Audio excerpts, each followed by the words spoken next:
As always, gonna pour this center gun in, and then we will skedaddle and get to it. Don't think there's too much more we need to get sorted before we head down. Oops, let's try that again with the right window focus. There we go. Yeah, fire magic works pretty well in Tomb. We do, of course, have to be very concerned about the mummies themselves. Specifically, going into floor 2 and going into floor 3 are the kind of the crux of the entire branch. But Firestorm should be pretty strong. We have statue form and some innate torment resistance. Did it? You know, I wasn't too sure, but it definitely feels like they stack. I don't know how much truth that holds to it, but I felt like our torment really wasn't going too poorly for us here. It's also nice to see that we don't lose any of our Demonspawn mutations with statue form, because all the more aware of that these days, of how much you miss out on when you go into statue form. So I guess that means we're pretty much ready to just at least start clearing a little bit. The start of Tomb, again, shouldn't be too bad for us here. It'll be a nice wake-up call, good reminder as to what the area is like here. It's been a hot minute since I made my way through a Tomb run, and let's do it. I mean, it's wild to me that some people do this with the Orb of Zot. I know that's one of the, I think one of the banners in the tournament, so that's always been a wild endeavor in my mind. Super fun idea, but terrifying in so many ways. One thing I've never done is the full ninja approach to Tomb, which is where you have Shatter and Apportation, and you basically use the combination of those two spells to break your way through all of the like multi-staging build that the Tomb has here. So again, that's something that I probably should try at some point in the future. Right, yeah, Benus are immune to fire, so this is going to be one of the more annoying enemies for us to come across here. Also very evasive, which means crystal spears aren't going to be perfect for them, and on death they explode like we saw there, so that's always a fun and exciting time. Definitely brings the hordes of hell down upon our heads, but shouldn't be too much more than we can handle. There's our first royal mummy. Hello, my friend. Emperor Scorpion's not too concerned about it this stage in the run. But for now, let's drop an exclusion here so that we finish exploring the rest of the level. Wand of Digging. Ah. Hello, Digging, my old friend. Well, that should work nicely for us at some point in the future here.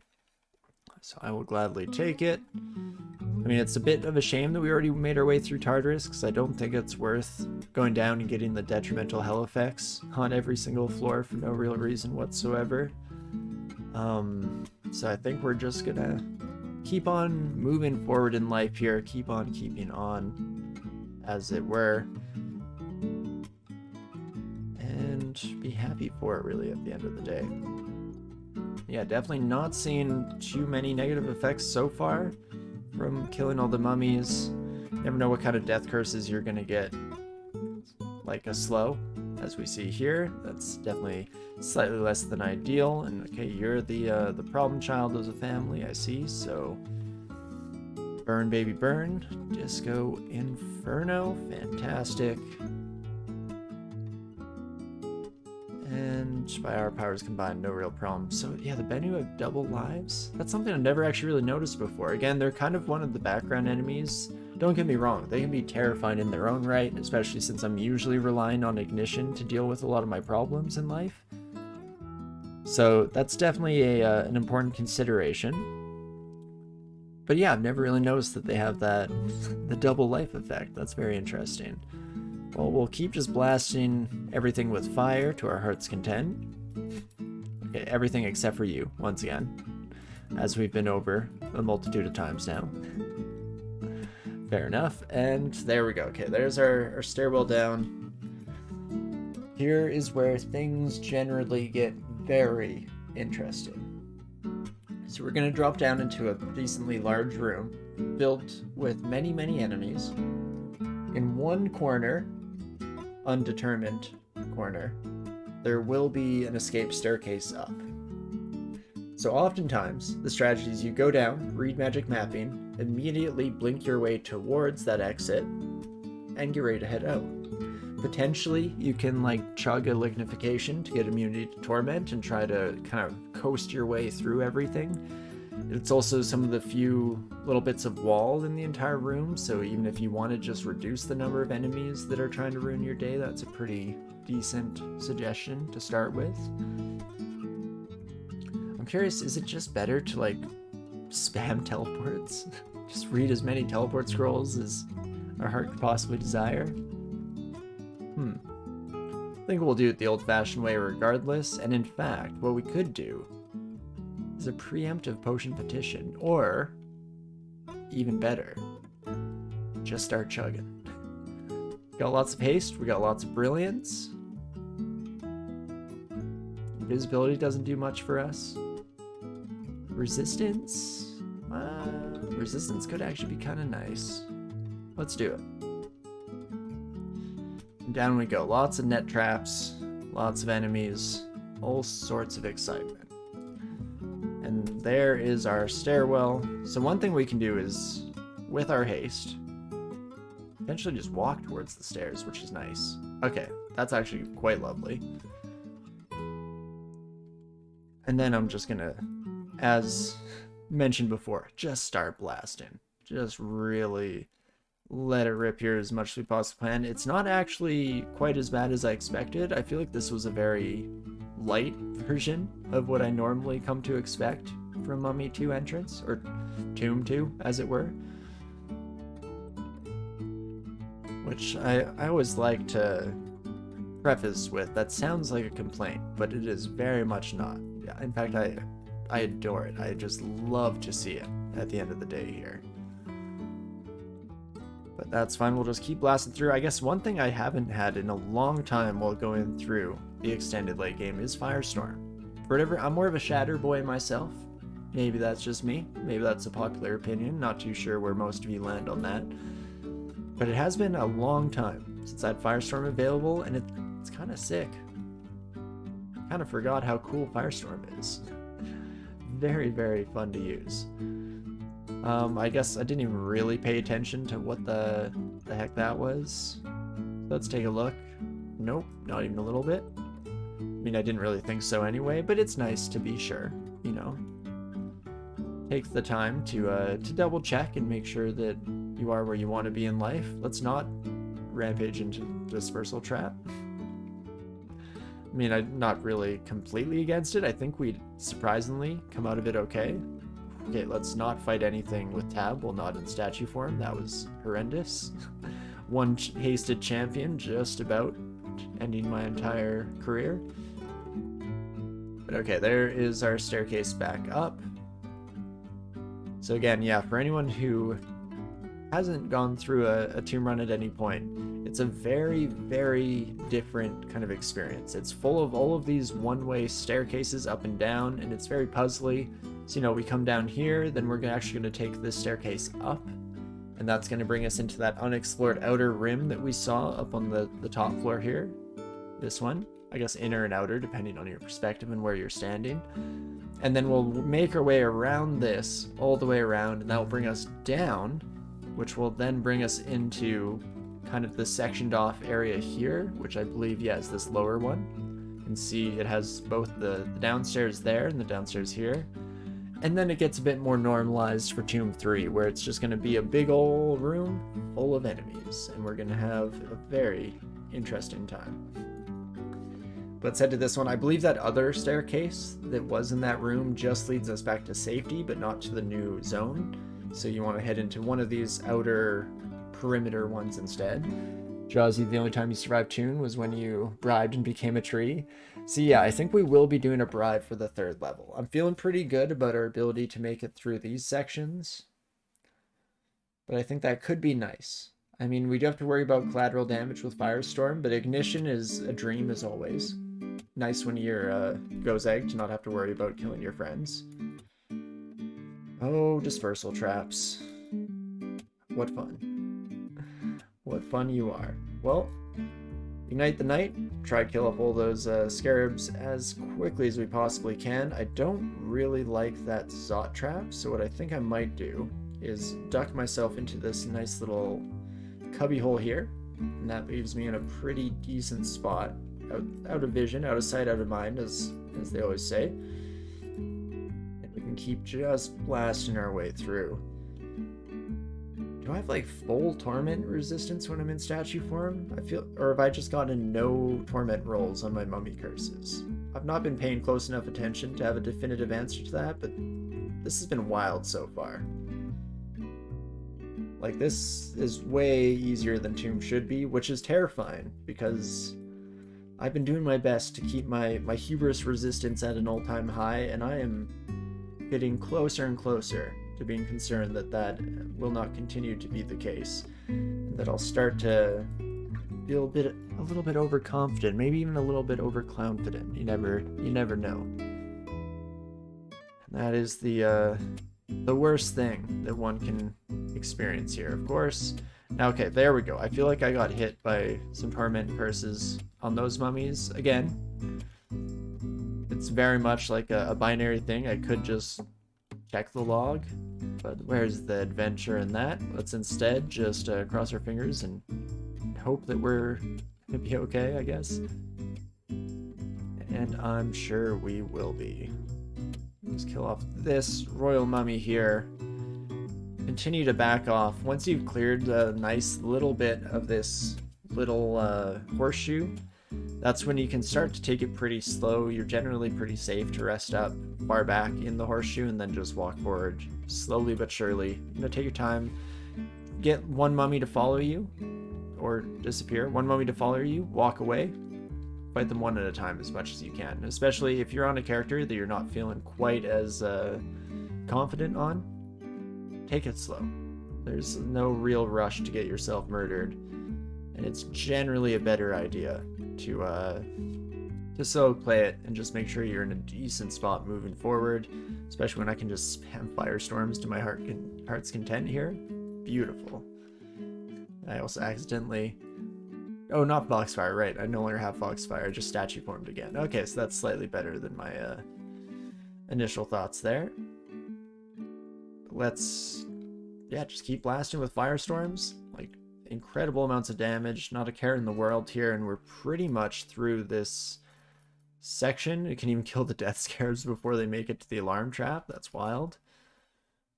Never stood a chance, unfortunately, my friends. And back to 2 we go. So starting to get ready for the final affair here. Things will start to get a little toasty once again. Never know how it's gonna go in the final section of Tomb here. So we'll just do our best to preempt those issues as much as we possibly can. Look, I almost walked into that alarm trap, just not paying attention. Hello, my Ushabti friend. It's nice not being fully undead. Of course, Demonspawn's still worried about like holy brands and stuff, but we don't have to be quite so concerned about Dispel Undead, which is when Ushabti become the scariest enemies you can find, because they unfortunately have both Torment and Dispel Undead, I believe. Might be, I know Tits Middles do, and that's the main contender for that. They definitely have Dispel Undead though, so that's where Neck Mutation is not a be-all end-all one-button victory, even in Tomb here. Okie dokie.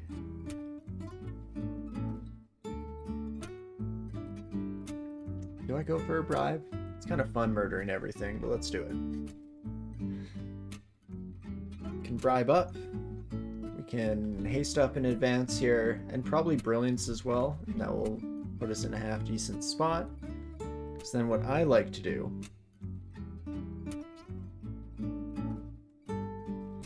first off, let's just make some space. Try to murder everything. And I want to go into one of these side rooms because this is where we find our stairwell. So now we can kind of just sit here and blast away to our heart's content. This is my life now. This is where I live, and I am very happy here. Okay, Okay, so far it's just death scarabs, which makes it seem like we've taken way too much extra care, but just you wait. As soon as all of the royal mummies, all the king's mummies, and all the king's men start walking in is where we'll start to feel pretty dang good about ourselves. I mean, it's kind of nice just having a royal mummy on my side. I'm not used to that. Can't believe, why do I not usually bribe? Even when I'm following Gozag, which is pretty much every extended run that I do, I usually don't end up bribing, even for Tomb 3. Wonder why that is. I feel like I have such a mental block to always focus on, like, hey, save all your money for Zot.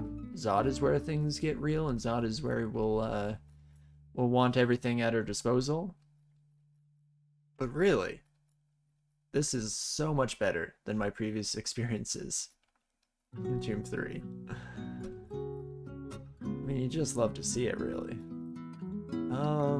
Okay, everyone's starting to flood in here. Let's go back to helping out instead of just spamming wait a turn button. As tempting as it is to just continue doing so. In fact, let's just blast you real quick, my friend. Slight chance of collateral damage, but these things happen.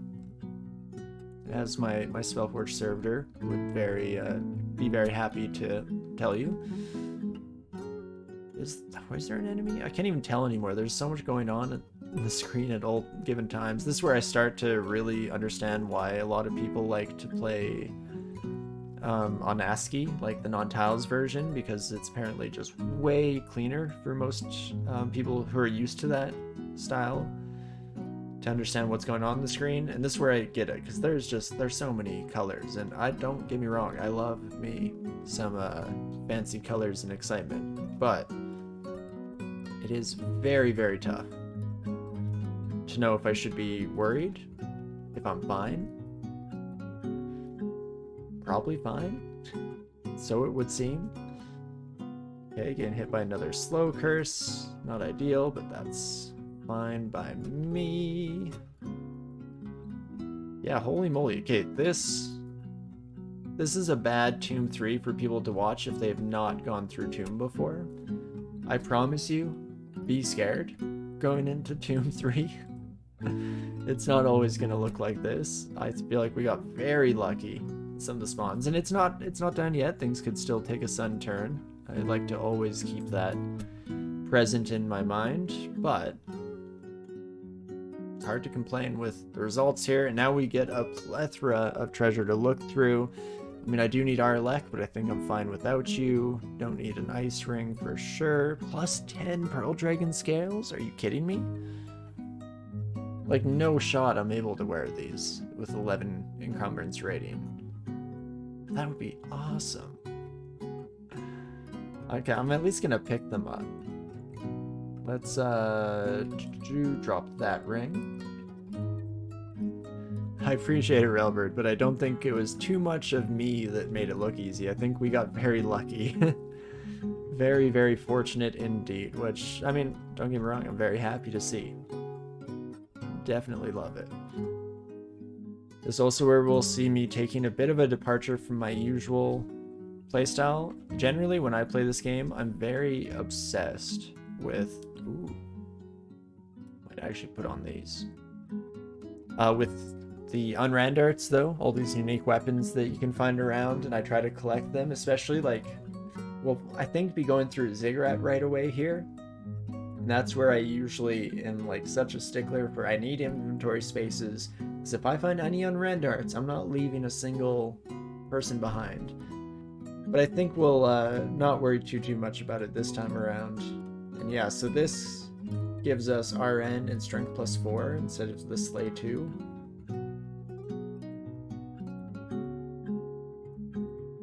Oops, that's just pick up the same one as what I threw away, my bad. Let's try that again. There we go, bit of extra RN naturally. That seems kind of nice. Still lose it when we go to statue form anyway, so it's not like it will matter for the most part. But still love to see it, and there we have it, folks. Okie dokie. 19,000 gold coming out of here, not too shabby to say the least. You can have our friendly little mummy pal to walk us home at the end of the day here. Thank you for your service I appreciate everything you do here. I feel like that was a big part of making Tomb 3 look easy, is just having some royal mummies on our side, because they just constantly spawn more and more allies to your side, and it's just kind of a snowball effect of rampage. It's pretty awesome. Definitely happy with that, but it's time for us to say goodbye to our friend. And let's find our ziggurat entrance.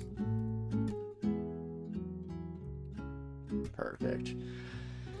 Again, for those who might be less familiar with the extended late game, another thing that you get out of Tomb 3 besides the golden rune is a figurine of a ziggurat here, so we could actually make our own ziggurat entrance anywhere. This is also really nice because when you're doing a mega ziggurat character where you're trying to complete as many consecutive ziggurat runs as possible, you're given one freebie. At one point you can ditch out in advance, no harm no foul. You have a backup figurine here to make yourself a new door. But definitely try to usually hold on to them for as long as I possibly can. Again, just using it very much as a backup rather than anything else. And I think we're pretty much ready to hop in. I guess I kind of wanted to see what this Pearl Dragon armor does to our rates here. Okay, surprisingly okay, actually.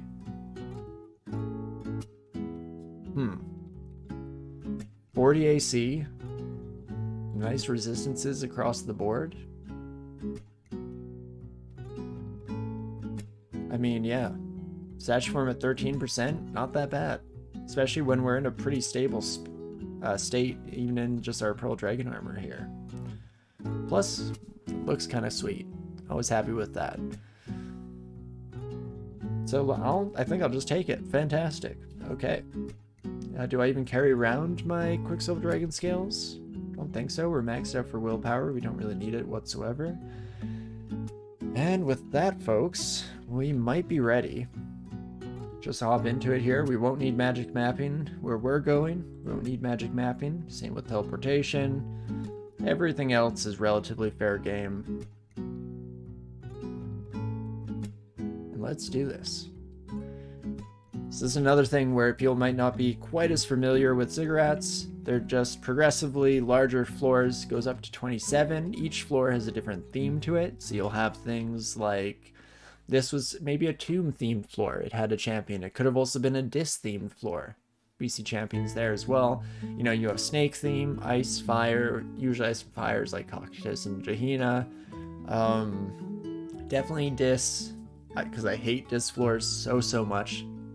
Just absolutely terrifying, even on strong characters. It's a bit better once you have like Shatter online. Shatter takes care of a lot of those high HP enemies a lot better than any of the other kind of AoE in class. But regardless, we'll see what we find here. So this is a Gehenna floor, as we can see from our lovely new friends. But I don't expect we'll run into too much trouble on our first ziggurat. Because that is another important part about them, is as you continue to clear entire ziggurats, they progressively get harder and harder. So the next one that you come across will be more dense with enemies, just completely packed to the brim. And that just continues, so on and so forth, as you continue to make your way through higher hit dice enemies, scarier, all that good stuff. Definitely gets a bit rough as you continue on. For now, maybe we'll take some of the unread darts as we find the sword of Zonguldrak here. Of course, my favorite necromancer, Zonguldrak. We're all familiar, I'm sure. But okay, so this is a spider-themed one. Not too worried about that, especially if we just start blasting early on before the Ghost Moth gets rid of too much of our MP. And wait it out. Fantastic. So yeah, when I'm normally going through this on my own, I like to preload the period into my search so that every time I'm leaving a floor, I do a quick check, make sure I'm not leaving behind anything, because there's of course no way to take it back once the damage has been dealt. But this is where you start to also just get unlimited resources at your disposal. Pretty wonderful. We'll get tons of acquirement scrolls, potion of experience, very rare in the regular dungeon, start to show up with decent consistency once you're making your way through these sons of guns. And let's see, Dragon Form. I'm surprised we never had that available to us. Again, normally kind of a standard of my runs these days, especially in the later parts of the game, but I guess it's just going to be the gold for me. Gozag would be proud, and I do want to do our great money bags proud, so let's do so, shall we? Definitely just blast you, my friend. Not too worried about the ice statue. Ooh. There's got to be more for us here, I'm sure. There we go. Kind of standard lair enemies. Or swamp, I guess, is more accurate. Swamp floor. I'm totally happy with that. No problem whatsoever in my books. And we'll just kind of blitz our way through these sons of guns. You kind of really want the S branch floors when you're making your way through here. It's also kind of ironic that I was talking about experience potions in that way, because was this not the character that actually had one or maybe even two early game experience potions that just catapulted us into the mid game, no problems whatsoever? So, you know, maybe for other people, not us, we're different. We're just built different. You know, we're the luckiest gamer that ever was. Sorry, I meant the best gamer that ever was, of course. So there's that. But okie dokie, let's just keep on keeping on, which again, not too concerned about our first ziggurat, so this will be more of a nice demonstration, almost a nice victory lap on our run so far here, at least as long as things go well. I'm waiting for a single disc floor to immediately shock my system and make me look like a fool, but wouldn't be the first time and definitely would not be the last time. So we'll see what happens here, and we'll just keep chugging down these experience potions as we find them. That's actually another thing that's a bit counter to what I normally do. My 2 rules on Mega Ziggurat characters: pick up every unranned art you find. You have to have a full collection of them arrayed out before you. In fact, I usually like to make the Economical Temple my home base of operations. So I bring a ziggurat up there, dedicate one corner to zig doorways, dedicate one corner to a shopping district where I'm just calling it shops for fun, and then an entire rest of the floor just littered with all the unranned arts. But the other thing, the second thing, is that I collect 2 types of potions. I like to collect ambrosia and experience potions and just have as many of those 2 as I can possibly get my grubby little paws on. Ambrosia, just because it's mostly for fun. Experience, I mean, they're so rare that it just feels good when you have a full stack of them just lying around on the floor for fun. It doesn't get much more of a flex than that, really, at the end of the day. But again, we're mostly just going to be doing the 1 here. I guess maybe 2 if it goes super fast, but I'm guessing time-wise it'll line up nicely to do 1 full ziggurat clear.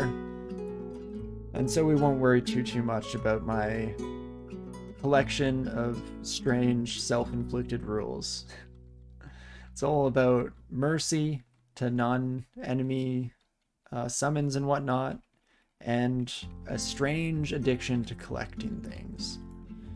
I say strange, but my partner would probably laugh a bit at that, because I am maybe ever so slightly a hoarder. I mean, I like to think that it's all fairly reasonable. It's all things that I'm very convinced that I will use in the future, specifically like electronic bits and bobs. There was a time when I was a kid that I went to a science week thing at a science center here in Calgary, and during it we had a guest lecture from a robotics person, I guess, cybernetics, and they made all these cool little contraptions. The one that I remember most vividly, even though it was so long ago, a lifetime ago, is it was a man and a dog on treadmills walking next to each other, and I found that so cool. And this guy was talking about how he started out by just taking apart a DVD or VHS players, maybe like a TV that was going to be thrown away, just take it apart and take all the bits. And so I've done the same thing all my life, which means I have tons of useless junk that I've never touched, not a single time. still something that I very much would like to do at some point in the future, and I will continue to tell myself that I will, and maybe get around to it. I'd like to think, but definitely just a tinge, just a smidge of a hoarding mentality going on in my brain case up there. You still have your Windows 98 laptop, you've never thrown away a computer? Exactly, same. I mean, I think at one point, it wasn't my computer, but someone was throwing away their computer, and the best I could do was convince them to remove the hard drives and some of the specific bits of equipment. I like to keep around like any kind of CD reader because it has a laser in it, so who knows what you could do with a cool laser. Any kind of like detection system, any kind of cool lighting system, you know, that I don't see a reason why you could possibly throw that out. So I do my best to convince people to join me. Join me and we will have all the useless junk for the rest of eternity. But boy, will we be happy about it.